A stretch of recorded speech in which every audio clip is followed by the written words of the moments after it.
کہ اللہ تعالیٰ فرماتا ہے کہ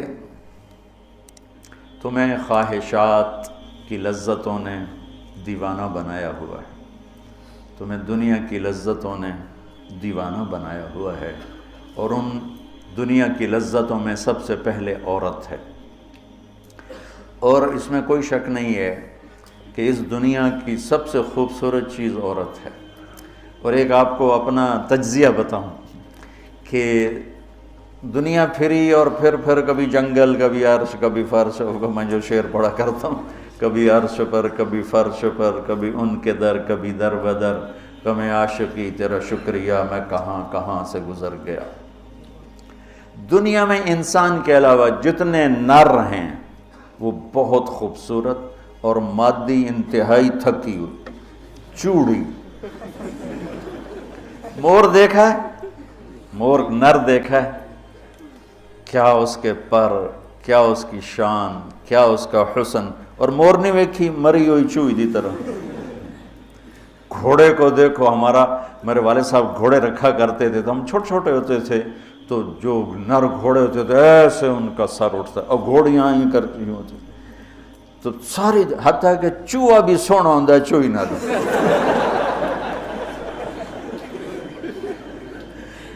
نر کبوتر دیکھو، مادہ کبوتر دیکھو، نر شیر دیکھو، شیر نہیں دیکھو، کھوتا بھی سونا ہے، کھوتی نہ دو۔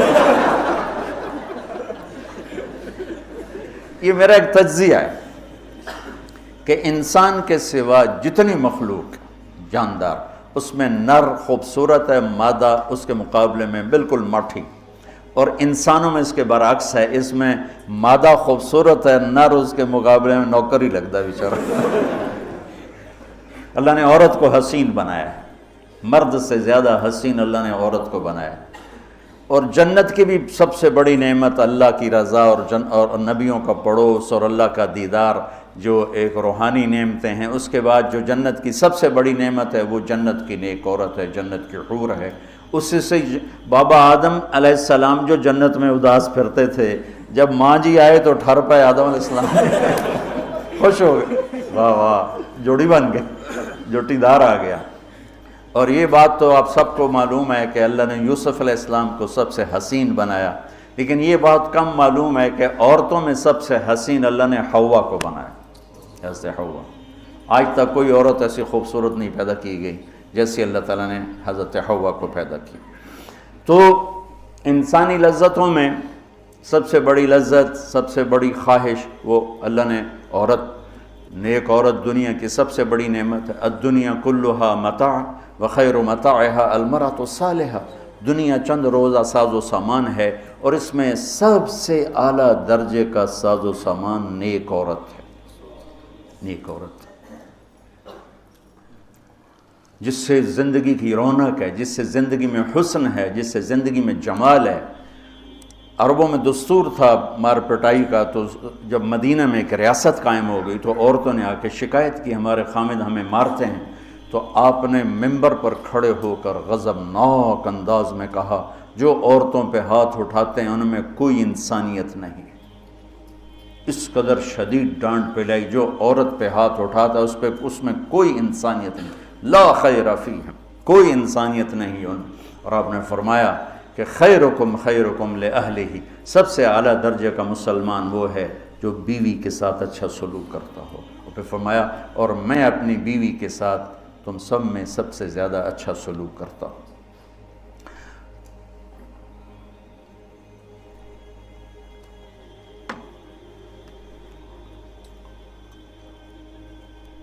آپ نے 9 گھر آباد کیے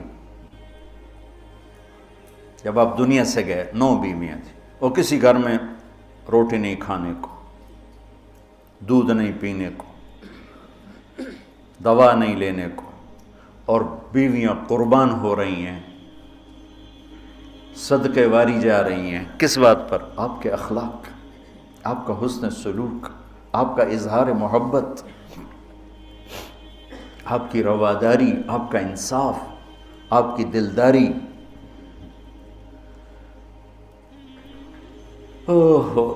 تو اللہ تعالیٰ کہہ رہا ہے تمہیں بڑی اچھی لگتی ہیں عورتیں پھر آگے نمبر 2 اولاد، پھر سونے چاندی کے ڈھیر، پھر بڑے خوبصورت گھوڑے، پھر جانور، پھر کھیتیاں.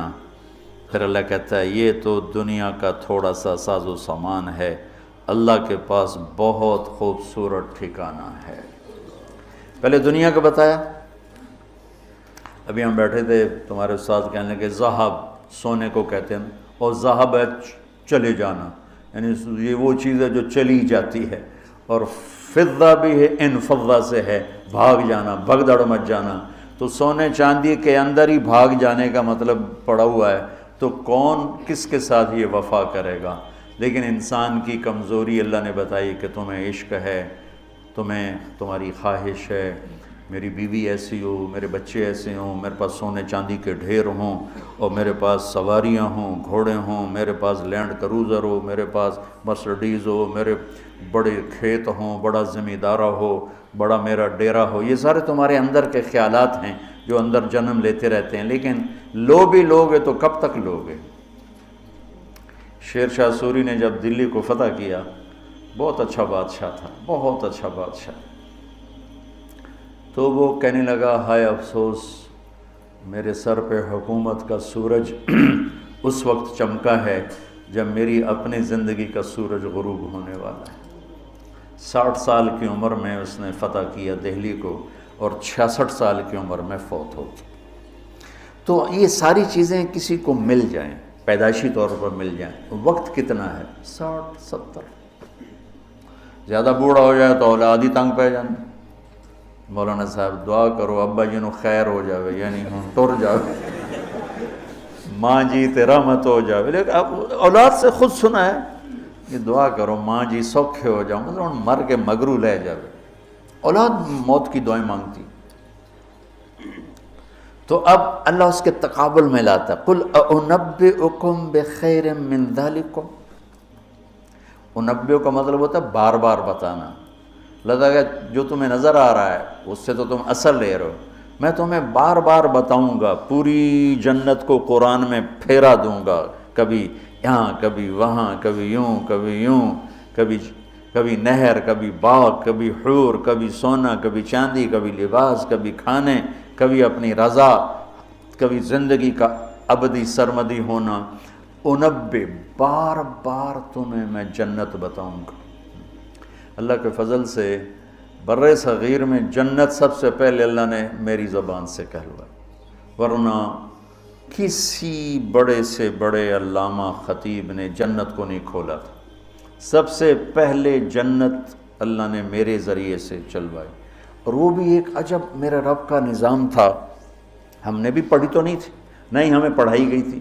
جنت کے ابواب چلوائی، تیز گام چل رہی تھی، نہ پڑھنے والے کو پتہ نہ پڑھانے والے کو پتہ. تو میں سال لگا رہا تھا، 80 81 میں نے سال لگایا جماعت میں. تو فروری کا مہینہ تھا اور ہماری گجراں والے تشکیل تھی، اور کویت کا ایک عرب میرے ساتھ تھا، اکرم اس کا نام تھا. اصل کہیں وہ ترکی تھا لیکن نسلوں سے آباد تھا. تو مجھ سے ایک دن کہنے لگا تو نے حادی الارواح الی بلاد الافراح یہ پڑھی ہے؟ یقین میں نے کہا یہ کیا ہوتا ہے؟ وہ نام عجیب ہے نا، حادی الارواح الی بلاد الافراح. حادی وہ حدی سے ہے، یحدو سے، وہ جو اونٹ کے لیے حدی ہوتی تھی نا، اونٹ کے لیے نغمہ ہوتا تھا، اونٹ تیز ہوتا تھا، تو روحوں کا وہ نغمہ جو انہیں خوشیوں کے شہر کی طرف لے جائے.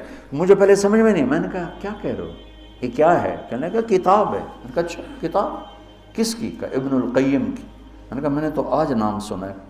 کہا میں واپس تمہیں چلتے ہیں نا رائمنڈ، تو میرے وہاں پڑی ہے امانت میں تمہیں دوں گا. تو ہماری 10 دن کی تشکیل تھی، ہم واپس آئے تو اس نے مجھے وہ کتاب پکڑائی. میں نے اس کو پڑھنا شروع کیا. سب سے پہلے میرے رونگٹے کھڑے ہوئے کہ یا اللہ اتنا بڑا تیرا مہمان خانہ، اور ہمیں سوائے لفظ جنت کے علاوہ معلوم ہی نہیں کہ وہ کیا دولت ہے، کیا خزانہ ہے. تو کس طرح ہم دنیا سے بے رغبت ہوں گے، کیسے غلط عورتوں کے پھندوں سے بچیں گے، کیسے دنیا کی چمک دمک سے ہم بچیں گے جب تک ہمارے سامنے جنت کی رونق نہ ہو، جنت ایک نوجوان کہنے لگا اللہ حوروں کا لالچ کیوں دیتا ہے؟ میں نے کہا زنا کو روکنے کے لیے کہ لوگ شادی کر کے بھی زنا نہیں چھوڑتے ہیں۔ تو اللہ تعالیٰ نے کہا پاک دامن ہو جا، میں نے تیرے لیے جنت کی خوبصورت لڑکیاں تیار کر کے رکھی ہیں، وَزَوَّجْنَاهُمْ بِحُورٍ عِينٍ، اور ہم خود تمہارا نکاح کریں گے جنت کے حوروں کے ساتھ۔ اللہ نکاح پڑھے گا، سبحان اللہ۔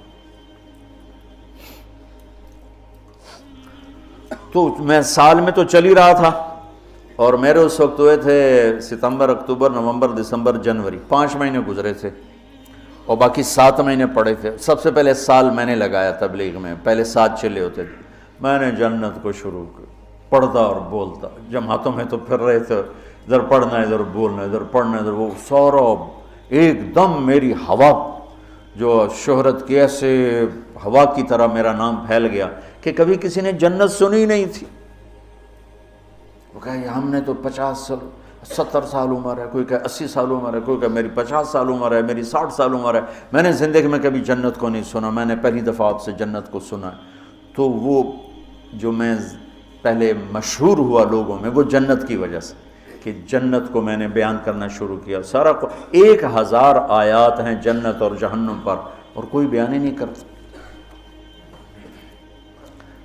کون ہم مرنا چاہتا ہے؟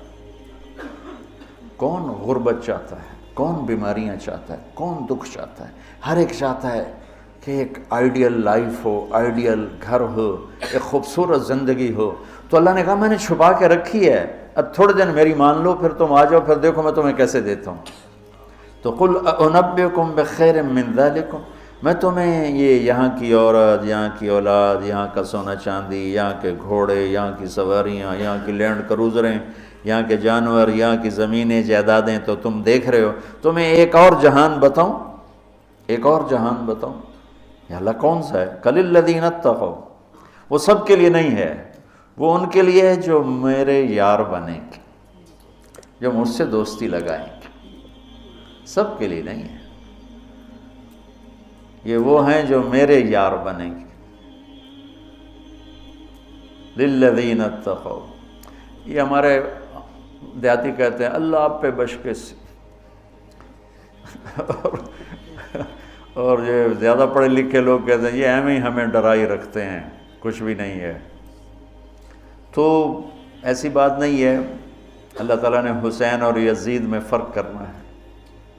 رات کو شراب پینے والا اور رات کو نماز پڑھنے والا برابر ہو جائے گا۔ میرے نبی کے نواسے نے جان کیوں دے دی، نسل کیوں ذبح کروا دی؟ اگر یہی فیصلہ ہونا ہے کہ رات کو ناچنے والی، رات کو رونے والی برابر ہو جائیں، رات کو پوڑی بیچنے والا، شراب بیچنے والا، اور صبح سے شام تک حلال کمانے والا، تھک کے گھر جانے والا، اللہ ان کو برابر کر دے گا۔ سچ بولنے والا، جھوٹ بولنے والا برابر ہو جائیں گے، نماز پڑھنے والا، نہ پڑھنے والا برابر ہو جائیں گے، سود کھانے والا، حلال کھانے والا برابر ہو جائیں گے۔ تو پھر کربلاؤں کا مقصد کیا ہے؟ پھر تو ساری کربلاؤں کی تاریخ ختم ہو جاتی، ختم ہو جاتی، انسانیت نام کی کوئی شے نہیں رہ جاتی۔ تو میرے رب نے وَامْتَازُوا الْيَوْمَ أَيُّهَا الْمُجْرِمُونَ کا اعلان کیا ہے۔ ام نجعل الْمُتَّقِينَ كَالْفُجَّارِ أَفَنَجْعَلُ الْمُسْلِمِينَ كَالْمُجْرِمِينَ مَا لَكُمْ كَيْفَ تَحْكُمُونَ۔ تو قرآن بتا رہا ہوں، سورہ نون القلم، کہ تمہارا دماغ خراب ہو گیا ہے کہ میں فرما بردار اور نافرمان کو ایک جیسا ڈیل کروں گا؟ تمہارا دماغ خراب ہو گیا۔ ایک آدمی رات کو زنا کر رہا ہے، ایک مصلی پہ بیٹھا رو رہا ہے، ان دونوں کو اللہ برابر کر دے گا؟ تو للذین اتقوا، ہم نے ایک بڑا اسپیشل پروگرام، پیکج، لیکن ہے تقوی والوں کے لیے۔ اچھا، تقوی والا بننا کوئی مشکل کام ہے؟ یہ کوئی ایسی آسمانی چیز ہے، آفاقی چیز ہے؟ قرآن کا پہلا صفحہ دیکھو، کتنا آسان کام ہے تقوی والا بننا۔ ہدی للمتقین، یہ ہدایت ہے تقوی والوں کے لیے۔ کون ہوتے ہیں؟ الذین یؤمنون بالغیب، جو غیب پہ ایمان لاتے ہیں۔ تو ہم سب غیب پہ ایمان لائے ہوئے ہیں نا۔ ویقیمون الصلاۃ، اور نماز پڑھتے ہیں۔ تو ہم نماز پڑھتے ہیں نا۔ ومما رزقناہم ینفقون، جو ہم نے دیا ہے اس میں سے خرچ کرتے ہیں۔ تو کوئی خرچ کرتے تو ہوگے نا، مولوی ہوتا تو بخیل ہے، تو چلو کوئی تھوڑا بہت تو خرچ کرتے ہوگے نا۔ والذین یؤمنون بما انزل الیک، جو قرآن پہ ایمان لائے۔ وما انزل من قبلک، جو تورات زبور انجیل پہ ایمان لائے۔ بتاؤ اس میں سے کون سی سے مشکل ہے؟ ایمان لانے میں پھر ساری شرطیں آ جائیں گی نا۔ یہ کہا جا سکتا ہے یہ کیسا تقوی ہے، روزے کا ذکر ہی نہیں، زکوٰۃ کا ذکر ہی نہیں، حج کا ذکر ہی نہیں۔ تو والذین یؤمنون بما انزل الیک، جو قرآن پہ ایمان لائے تو زکوٰۃ بھی دینی پڑے گی، حج بھی کرنا پڑے گا، سچ بھی بولنا پڑے گا، جھوٹ بھی چھوڑنا ہوگا، حرام بھی چھوڑنا ہوگا، وہ تو سارا اس میں آ گیا۔ تو للذین اتقوا، تقوی والا کوئی آفاقی ہو تسی تو جو بڑے تقوی والے ہو، ارے بھائی ہر مسلمان بڑی آسانی سے تقوی والا بن سکتا ہے، چند تو چیزیں ہیں، کر لو تو تقوی آ جائے گا۔ چلو ٹائم ختم ہو گیا، پھر جنت کل بتائیں گے۔ اللہم لک الحمد کما انت اہلہ، فصلی علی محمد کما انت اہلہ، وفعل بنا ما انت اہلہ، انک اہل التقوی و اہل المغفرہ۔ میرے مولا یہ تیرا گھر جو تو نے بنایا ہے، سجایا ہے، ہمارے بھی نصیب فرما دے۔ اور یا اللہ تو نے جو اس دنیا میں شیطان کے پھندے بتائے ہیں، ہمیں ان پھندوں سے نجات عطا فرما۔